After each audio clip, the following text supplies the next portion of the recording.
A man who lives in the Adirondacks says he may soon have no water in his home unless he ponies up to foot the bill. 13 investigates Tessa Bentoul and explains why he feels he's being hung out to dry.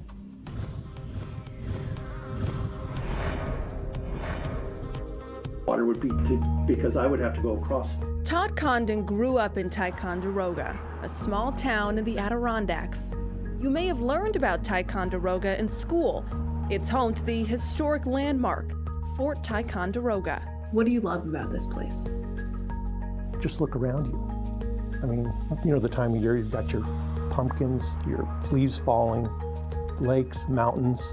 I mean, it's one of the most beautiful locations in the world. Why wouldn't you want to live here?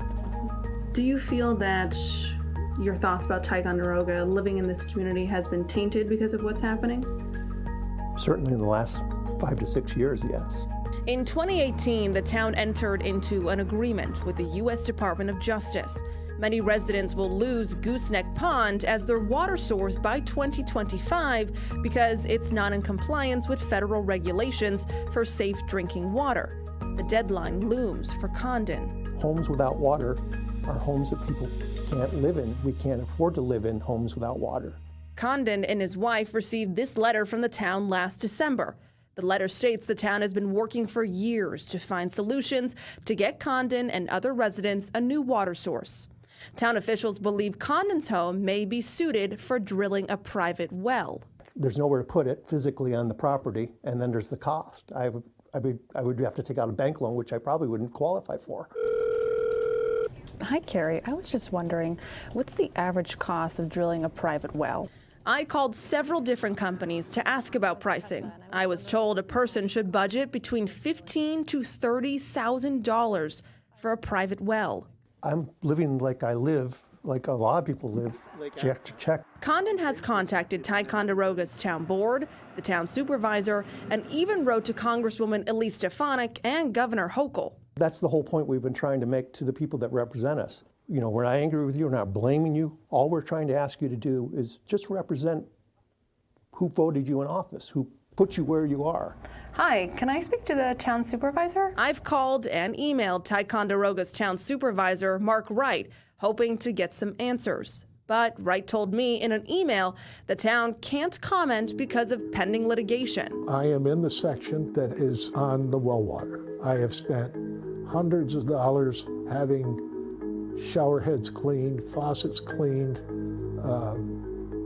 different maintenance items done. Bill Grinnell is not only born and raised in Ticonderoga, he used to be the town supervisor. This month, he filed a lawsuit with several other residents against the town for the water issue. It just seemed ludicrous to me that Ticonderoga, the land between the waters, is going to drill wells for no good economical or safety reasons.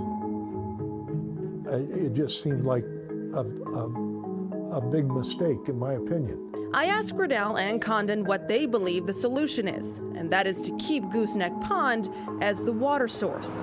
But this document from the town of Ticonderoga states Gooseneck Pond has to legally be abandoned as a drinking source.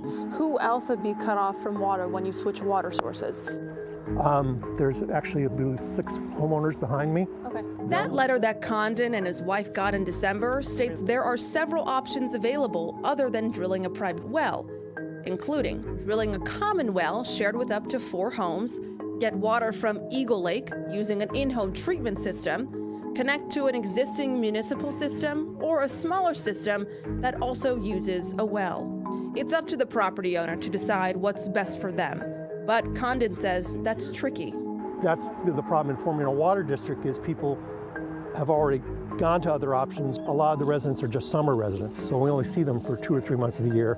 Town Supervisor Mark Wright was quoted in a news article from March saying, quote, "The town of Ticonderoga is under no legal obligation to provide water in this situation. There is no current municipal water district in existence for this area. We do have a moral obligation in doing whatever we can to provide the residents with water. It's the right thing to do," end quote. It's terrifying. It's fear, just daily fear, thinking, what am I going to do? Many other residents got the same letter as Condon, leaving others wondering what they're going to do. The letter from last December says Ticonderoga continues to try and get funding to help homeowners with private drinking water sources. It says to date the town has not.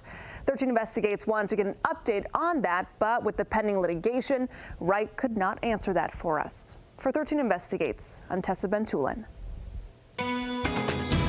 Now,